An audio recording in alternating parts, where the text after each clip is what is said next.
అబద్ధాలు చెప్తే పానీపూరి ఫ్రీ. అన్న అబద్ధాలు ఆడితే నిజంగానే పానీపూరి ఫ్రీగా ఇస్తారా? అవునమ్మా, ఎందుకు అబద్ధాలు చెప్తే పానీపూరి ఫ్రీయా? Nice idea bro. నువ్వెవరు? నేను కే పాల్ కూతురు ఎలియ పాల్. అవునా, ఎక్కడ ఉంటాం మరి? గోల్కొండ ఆ పై కొండలో ఉంటా. గోల్కొండ ఆ పై కొండలో ఉంటదంట. ఏది నీ గురించి చెప్పు. నీకు చిరంజీవి తెలుసా? ఆ, మా చిన్న అన్న. నీకు మహేష్ బాబు తెలుసా?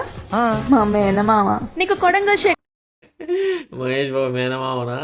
నైస్ అక్క. శేఖర్ తెలుసా? ఆ. వాళ్ళ కోడల్నే నేను. అమ్మా నీకో దండం, నీతో నేను మాట్లాడలేను. ఇదిగో పానీపూరి తిను. థ్యాంక్ యూ అన్న.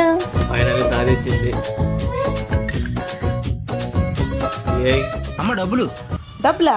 ఎందుకు? ఇప్పుడే పునుగులు తిన్నావు కదా. ఆ నేను తిన్నది పానీపూరి, పునుగులు కాదు. ఆ దొరికేసావు, నిజం చెప్పేశావు. తీ డబ్బులు తీ. లాస్ట్ లో దొరికిపోయిందో పాపం. ఈ డబ్బులు